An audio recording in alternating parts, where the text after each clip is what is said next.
नमस्कार मंडळी.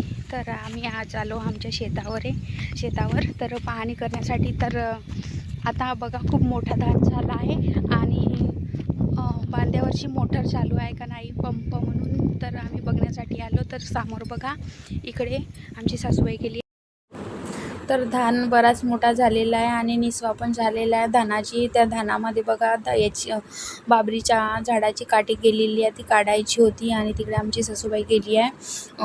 पंप चालू आहे का नाही मी इकडेच थांबली आहे, कारण ते धानाची काठी एक काढायची होती, एक बाकी आहे तिथे ते मधात होती. तर खूप आत जावं लागत होता म्हणून ते राहिली आहे. तर समोर काढू म्हणलं, एक काढून घेतली काठी इकडे. आणि कसं वाटलं तुम्हाला धान ते सांगा.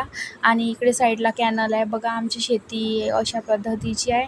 उन्हाळी धान आणि बारीक धान आहे. ह्या छान मस्त निसवा फुटलेला आहे. तरी या धानाला 15 पाऊण महिना बाकी आहे धान पूर्ण कंप्लीट होण्यासाठी प्रोसिजर. तर अशा बऱ्याच असा आहे आमचा धान खूप छान.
कसा वाटला तुम्हाला आमच्या शेतातील धान. तर असंच नवीन व्हिडिओ टाकणार आहे. तर लाईक करा, सबस्क्राईब करा आणि कमेंट करा. छान